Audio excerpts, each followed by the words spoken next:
It's been about 2 weeks since Build 42 for Project Zomboid has finally released into Unstable, and it's safe to say the update is a hit for the returning fanbase. But with all of the new changes, it's hard to actually be prepared for everything that might get thrown your way.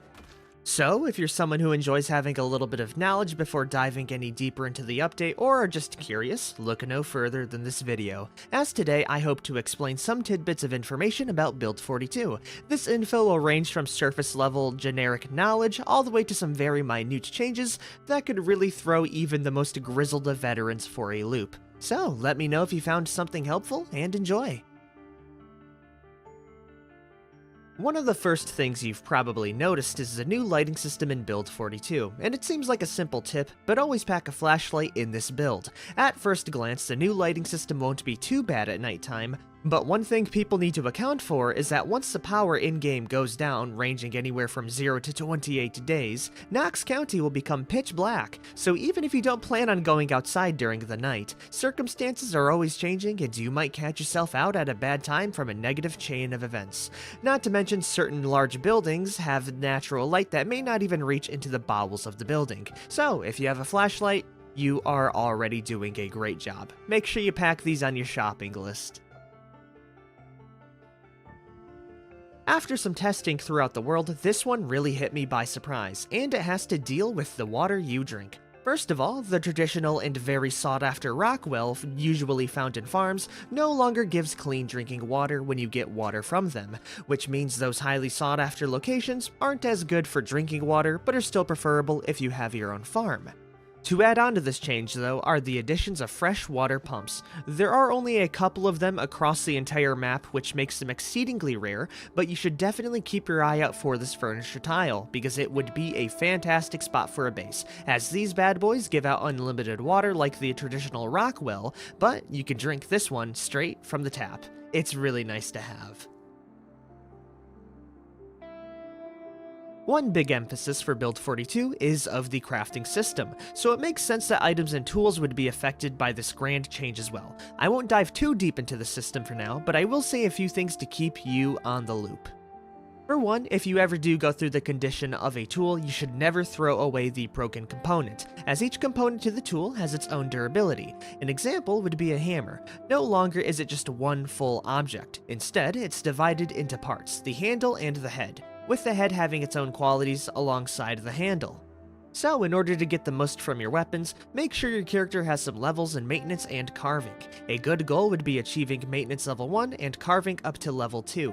Maintenance makes your weapons last longer, but it's also tied to a bunch of fabrication recipes, including the assembly craft required to refit handles, and carving allows you to create handles for your tool heads. Having both of these would allow you to make pretty easy replacement handles almost on the fly should your weapon ever break. Keep in mind that you do need a bladed instrument such as a knife and a hammer in order to fully reassemble the tool though. On top of that, I also think it's good to mention that the way you gain maintenance skill has changed as well, so no longer can you brute force it with a crowbar.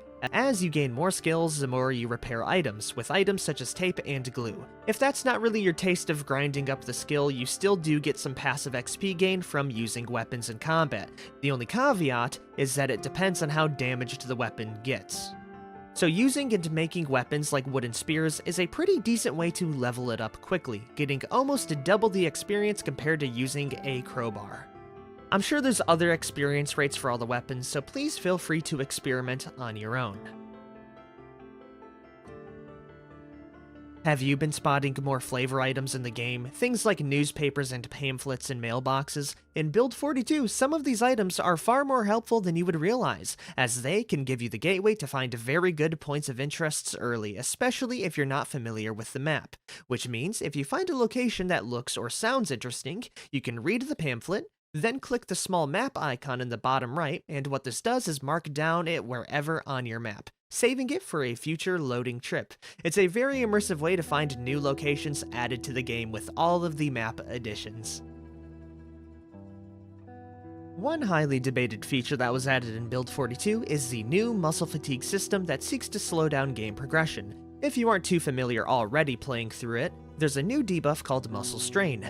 The more you use a body part, the more the debuff adds up, making your performance as a survivor all the more worse, putting you in pain and slowing you down. After time, it does slowly go back to normal levels. So if your character is weak and untrained in using weapons, it's going to be a very rough time. The only stats to affect fatigue at this point in Unstable is strength and your weapon skill. At higher levels, the debuff becomes very small and almost negligible. So here's a couple of tips if you're not a level 10 superhuman character. For one, you should be using fences and stomping to supplement your weapon swings, and it can really make your character go the extra mile for endurance. So if you knock over a zombie with a weapon, consider finishing it off with a stomp, or use the fence line to avoid even having to knock the zombie down. Lastly, being encumbered inventory-wise gives your torso muscle fatigue, so keep an eye on that as well. As with all fantastic games out there, Project Zomboid has finally gotten a fishing minigame as part of its wilderness overhaul, so no longer will you need to press a button to catch fish. Thankfully, the other basic fishing systems remain relatively untouched, aside from spearfishing being no longer viable. The only thing you really need to keep in mind is to not go over or under tension with the line, or you risk losing your fish. If the fish fights back and pushes the indicator into the red, you can release line tension by holding right click, and if you want to reel in the fish, you can just hold left click, but this will increase the tension, so you really need to balance those two out. More important than the minigame though, make sure your character is actually casting towards active water bubbles rather than wherever in a map, as you have a much higher chance of catching fish on them, with the chance of not catching anything at all elsewhere. If you don't see ripples, don't risk catching and losing your precious bait. To go with the push for slowing progression, Carpentry can no longer be leveled the way it was before, meaning you get negligent levels of experience deconstructing any furniture, with the proper way of training it being building structures and furniture tiles. As a result, grinding Carpentry is no longer going to be the easiest skill to raise, but there still is a silver lining. If you don't like the early game struggle, the VHS tape's skill gain is still untouched, meaning that you can get a max of 3 more levels of Carpentry if you have the power and VHS tape needed. So if you're someone like me who just really wants to get the ball rolling quickly, I highly recommend hitting up a VHS store immediately.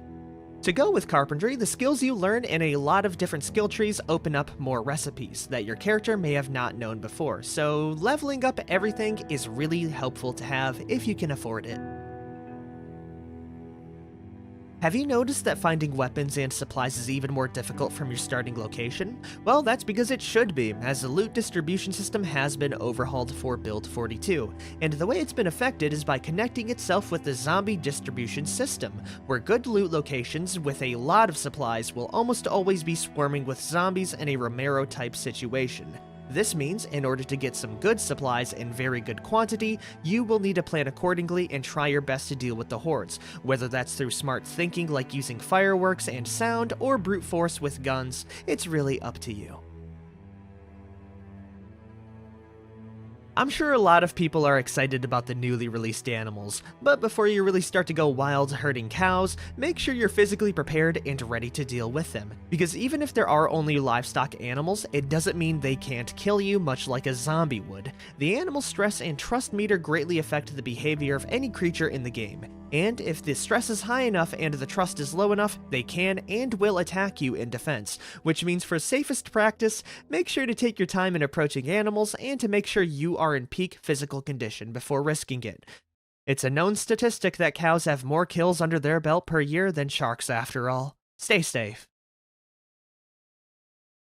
For many players out there, the Apocalypse mode for Project Zomboid is the one true way to experience the game. So with Build 42 out, many players may not notice that the game feels oddly more tuned when first diving back into the game, and that's because it is. Feel free to go into the sandbox settings under the Apocalypse category to see the changes for yourself. The main ones I've spotted out that definitely change the feel for the game is the randomized stats for zombies, meaning in an Apocalypse save, a zombie sense can range from poor all the way to pinpoint hearing.